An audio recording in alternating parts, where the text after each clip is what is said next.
গৃহযুদ্ধ তো ছিলই, এবার গৃহ নিয়েও সম্মুখ সমরে তৃণমূল বনাম তৃণমূল পরিচালিত কলকাতা পুরসভার নির্দেশে বেআইনি বাড়ি ভাঙতে গিয়ে তৃণমূলেরই বড় চেয়ারম্যানের বাধার মুখে পড়লেন ইঞ্জিনিয়াররা। শুধু তাই নয়, বেআইনি বাড়ি ভাঙার বিরোধিতা করতে গিয়ে মন্ত্রী অরূপ বিশ্বাসের নামে বিষোদ্গার করতেও ছাড়লেন না শাসক দলের কাউন্সিলর। বাড়ি তো ভাঙতে দেবো না। অরূপ বিশ্বাস তাদের বাড়িগুলো আগে ভাঙুন, তারপর কলোনি কমিটি। এই একটা বাড়ি নয়, অনেক বাড়ি। ঘটনার কেন্দ্রবিন্দুতে যাদবপুরের অশ্বিনী নগরের এই বাড়ি।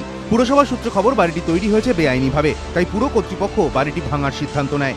শুক্রবার সকালে সেখানে পৌঁছে যান পুরসভার ইঞ্জিনিয়ার এবং কর্মীরা, ছিলেন যাদবপুর থানার কয়েকজন পুলিশ কর্মীও। কিন্তু বাড়ি ভাঙার আগেই লোকজন নিয়ে সেখানে হাজির হন স্থানীয় তৃণমূল কাউন্সিলর তথা 10 নম্বর বোর্ডের চেয়ারম্যান তপন দাশগুপ্ত। তিনি সাফ জানিয়ে দেন এই বাড়ি ভাঙা যাবে না।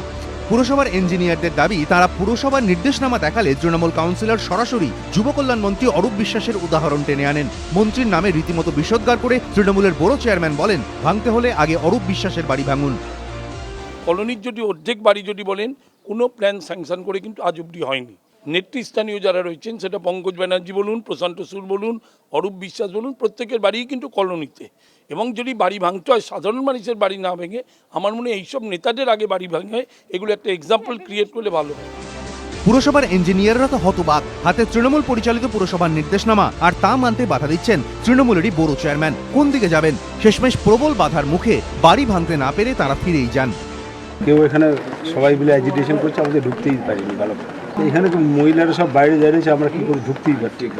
এটা ভেঙে না, এটা অনেকদিন আগেকার অর্ডার।